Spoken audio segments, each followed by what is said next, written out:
Well, it's another gray, rainy day. I guess we can go in the workshop and see what we can do.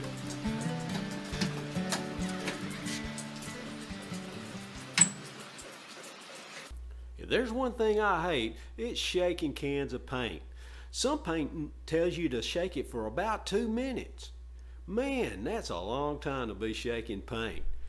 What about those quart cans? Man, we got better things to do. So the challenge was to make a paint shaker with just junk that I had around the shop. I didn't want to run out to the hardware store and buy a bunch of stuff. So I've gathered up some stuff, and the idea is I want to be able to shake shaker cans and as well as quart cans, and maybe also these little half pint cans. We could shake those too. Here's some stuff I've come up with that I think will get me started. I got some scrap plywood here, some old square tubing, and an old flange, and some scrap metal. I found these arms, and I think maybe we'll use that to drive the paint shaker, and some other hardware too. So let's get to work. Let's see what we can come up with. So the first thing we need to do is do a quick layout and determine what size of apparatus we need to hold the paint cans. We need something that'll hold the quart can as well as hold the spray cans. Quick layout, a couple of measurements, and I think we'll have what we need to get started. Next, we'll construct a simple two-sided box made out of scrap plywood, and it measures about 4 inches by 4 inches. I'll go ahead and put on the hardware. I think that came from some old bifold doors or something. To hold the can in, I just stapled on some velcro straps. These are velcro tie straps that you use on cables and stuff.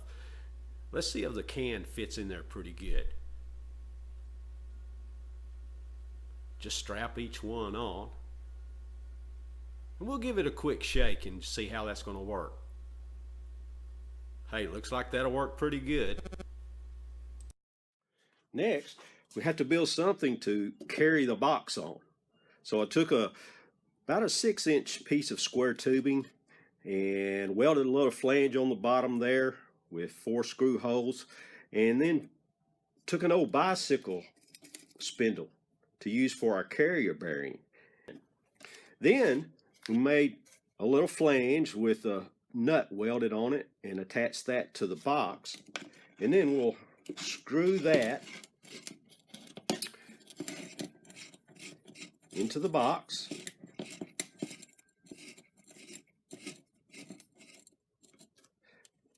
Now we'll be able to pivot and shake our cans.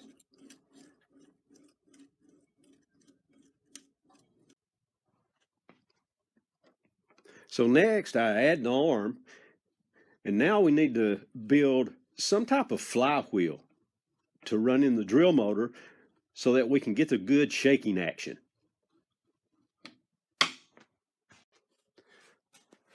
So I built a flywheel out of 1/2-inch plywood.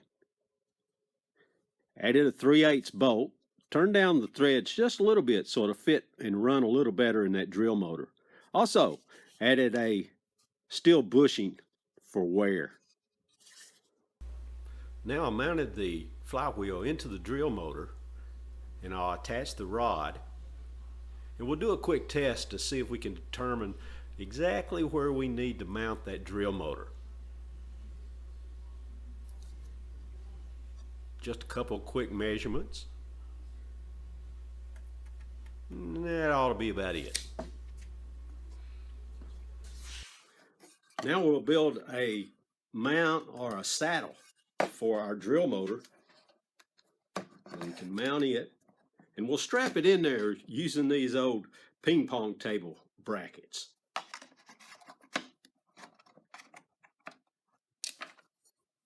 Then we'll screw those in, and we'll have our drill motor nice and tight. Using another scrap piece of plywood for the base, we'll attach the saddle for the drill motor and also attach our paint shaker.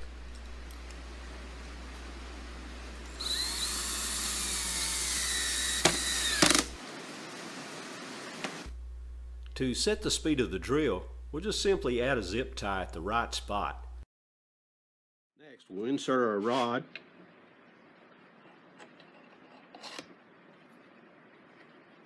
Add a couple of washers and pins.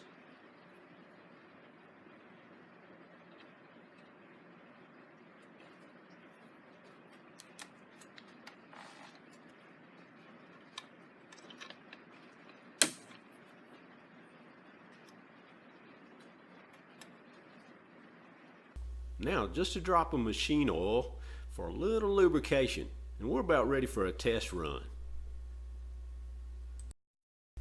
Well, friends and neighbors, here we go. Let's test this thing out, see how it works. We'll strap our can in here.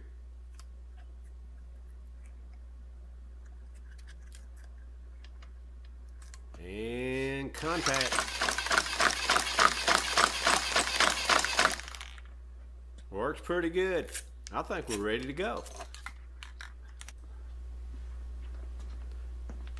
Well, folks, I sure thank you for stopping by today and doing this project with me.